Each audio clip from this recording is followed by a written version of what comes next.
പറഞ്ഞ സമയത്ത്, പറഞ്ഞ സ്ഥലത്ത്, പറഞ്ഞ ബിൽഡിങ്ങിൽ ഇത് ഇടിച്ചു നിന്നതിന്റെ ആഘോഷമാണോ? നിങ്ങൾക്ക് ഇതെങ്ങനെ ആഘോഷിക്കാൻ കഴിയുന്നു?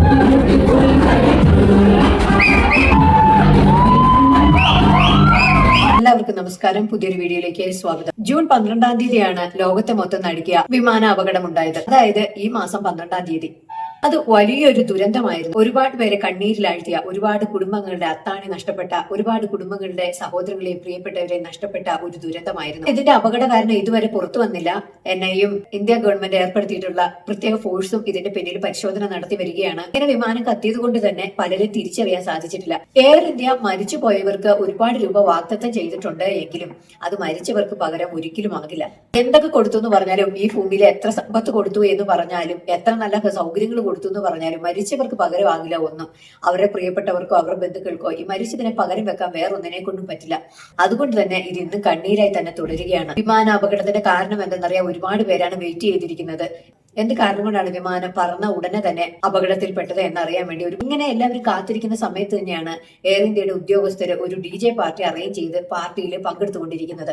അതിപ്പോ സോഷ്യൽ മീഡിയയിൽ ഏറെ ചർച്ചയായിക്കൊണ്ടിരിക്കുകയാണ്. എല്ലാവരും വളരെ അതിശയത്തോടു കൂടിയാണ് ഈ വീഡിയോ കണ്ടത്. കാരണം ഈ അപകടം നടന്ന അധിക ദിവസമായിട്ടില്ല. ഈ മാസം 12-ാം തീയതിയാണ് നടന്നത്. അതോടൊപ്പം അപകട കാരണം എന്തെന്ന് കണ്ടുപിടിച്ചിട്ടില്ല. അതിന്റെ അന്വേഷണം കാര്യങ്ങളൊക്കെ മുമ്പോട്ട് പോയിക്കൊണ്ടിരിക്കുന്നതേ ഉള്ളൂ. എന്നാൽ ഈ വീഡിയോയ്ക്ക് താഴെ വരുന്ന ഒരുപാട് അമർഷമാണ്. ഇവരെ അനുകൂലിച്ചും പ്രതികൂലിച്ചും വരുന്നുണ്ട്. അതോടൊപ്പം എല്ലാവരും ചോദിക്കുന്ന ഒരൊറ്റ ചോദ്യമാണ്, നിങ്ങൾക്ക് ഇതെങ്ങനെ ആഘോഷിക്കാൻ കഴിയുന്നു എന്നാണ് ചോദിക്കുന്നത്. എന്തായാലും നമുക്ക് ആ DJ പാർട്ടിയുടെ കുറച്ച് ഭാഗങ്ങളൊന്ന് കണ്ടു നോക്കാം.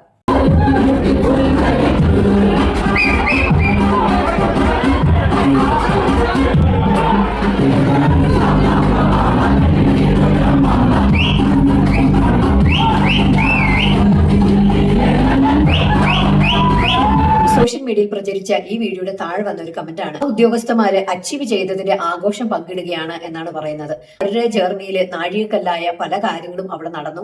അതുകൊണ്ട് തന്നെ അവരിതിനെ ആഘോഷമാക്കുന്നു എന്നാണ് പറഞ്ഞത്. അപകടവും ഇതുമായിട്ട് കൂട്ടിക്കൊഴിച്ച് ആരും ഇതിനെ കാണരുതെന്ന് പറയുന്നു. മറ്റൊരാൾ പറയാണ്, അപകടം ഒന്നും നടന്നു, അത് സംഭവിച്ചു പോയി, അവരുടെ ആഘോഷങ്ങൾക്ക് അതും ഇതുമായിട്ട് കൂട്ടിക്കുഴക്കേണ്ട കാര്യമില്ല എന്ന് പറയുന്നു. അപകടത്തിലെ എയർ ഇന്ത്യക്ക് വളരെയധികം ദുഃഖമുണ്ട്. അവർ അതിന്റെ കാര്യങ്ങളൊക്കെ നോക്കിയിട്ടുണ്ട്. നഷ്ടപരിഹാരം കൊടുക്കേണ്ടവർക്കെല്ലാം കൊടുത്തിട്ടുണ്ട്. പിന്നെ എന്താണ്, അവരെ ആഘോഷിക്കട്ടെ എന്ന് പറയുന്നു. എന്നാൽ ഒട്ടുമിക്ക കമന്റുകളും ചോദിക്കുന്ന ഒരു കാര്യമുണ്ട്, നിങ്ങൾ എന്തിന്റെ അടിസ്ഥാനത്തിലാണ് ഈ ആഘോഷം വെച്ചിരിക്കുന്നത്? എന്താണ് നിങ്ങൾ ആഘോഷിക്കുന്നത്? നിങ്ങൾ ഉദ്ദേശിച്ച കാര്യം നടന്നതിനാണോ ആഘോഷിക്കുന്നത് എന്ന് ചോദിക്കുന്നു. പറഞ്ഞ സമയത്ത്, പറഞ്ഞ സ്ഥലത്ത്, പറഞ്ഞ ബിൽഡിങ്ങിൽ ഇത് ഇടിച്ചു നിന്നതിന്റെ ആഘോഷമാണോ എന്ന് ചോദിക്കുന്നു. അതോടൊപ്പം ഇത് ക്രാഷായ ദിവസം തന്നെയാണ് നിങ്ങൾ ഇത് സെലിബ്രേറ്റ് ചെയ്യുന്നത് എന്ന് ചോദിക്കുന്നുണ്ട്. എയർ ഇന്ത്യയെ കുറിച്ച് ഒരുപാട് വീഡിയോ ഇട്ടപ്പോഴൊക്കെ ആൾക്കാർ വന്നിട്ട് ചോദിച്ചു, നിങ്ങൾ എന്തുകൊണ്ട് എയർ ഇന്ത്യയെ കുറിച്ച് ഇങ്ങനെ സംസാരിക്കുന്നു? എയർ ഇന്ത്യ നല്ലൊരു കമ്പനിയാണ്, അവർക്ക് ഇങ്ങനെ അബദ്ധങ്ങൾ പറ്റാറില്ല, അങ്ങനെ ആദ്യമായിട്ട് പറ്റിയ അബദ്ധമാണ്, എയർ ഇന്ത്യ നശിപ്പിക്കാൻ വേണ്ടിയിട്ടാണ് ഈ തരത്തിലുള്ള വീഡിയോസ് ഒക്കെ പ്രചരിപ്പിക്കുന്നത് എന്ന് പറഞ്ഞു. എന്നാൽ ഈ വീഡിയോ പോസ്റ്റ് ചെയ്തതിനു ശേഷം അതിൽ വന്ന ഏറെ ശ്രദ്ധിക്കേണ്ട കമന്റുകൾ എന്താണെന്ന് വെച്ചാൽ, എയർ ഇന്ത്യ ബാൻ ചെയ്യാൻ പറഞ്ഞുകൊണ്ടാണ്. എയർ ഇന്ത്യയുടെ കസ്റ്റമേഴ്സിനോട് യാതൊരു ബഹുമാനമില്ലാത്ത തരത്തിലാണ് ഇവർ പെരുമാറുന്നത് എന്നാണ് പറയുന്നത്. DJ പാർട്ടി ഒന്നും നടത്താൻ പാടില്ലായിരുന്നു. അത് തന്നെയാണ് എന്റെ അഭിപ്രായം. എന്തായാലും അവര് എന്ത് കാര്യത്തിന് തന്നെ, ഇപ്പൊ ഉദ്യോഗസ്ഥരുടെ പ്രൊമോഷനോ കാര്യങ്ങളോ എന്ത് തന്നെ ആയിക്കോട്ടെ, അവരെടുക്കുന്ന ആഘോഷം എന്ത് തരത്തിലായിരുന്നാലും അവർക്ക് വേണമെങ്കിൽ അതൊരു മാറ്റിവെക്കാമായിരുന്നു. അപകടം നടന്നിട്ട് അധികം നാളായില്ല. അതുമാത്രമല്ല, മരിച്ചവരെ പലരെയും തിരിച്ചറിയാനും ഇതുവരെ കഴിഞ്ഞിട്ടില്ല. അപകടത്തിന്റെ കാരണം എന്തെന്ന് കണ്ടുപിടിച്ചിട്ടില്ല. എന്നൊക്കെ പറഞ്ഞാലും എത്രയൊക്കെ ന്യായീകരിച്ച എയർ ഇന്ത്യയുടെ ഫ്ലൈറ്റ് ആണ് അപകടത്തിൽ പെട്ടിരിക്കുന്നത്. അതുകൊണ്ടൊക്കെ തന്നെ എയർ ഇന്ത്യ നല്ലതാന്ന് പറഞ്ഞാലും എയർ ഇന്ത്യ നല്ലതാന്ന് തന്നെയാണ്, അങ്ങനെ തന്നെ ഇരുന്നോട്ടെ, കുഴപ്പമില്ല. പക്ഷെ എയർ ഇന്ത്യയുടെ വിമാനമാണല്ലോ അപകടപ്പെട്ടത്. അപ്പൊ പിന്നെ അതിനെ കുറിച്ചുള്ള കാരണം എന്തെന്ന് കണ്ടെത്തുകയും വേണം. അതെന്താണെന്ന് ഫൈൻഡ് ഔട്ട് ചെയ്ത് പബ്ലിക്കിനെ അറിയിക്കുകയും വേണം.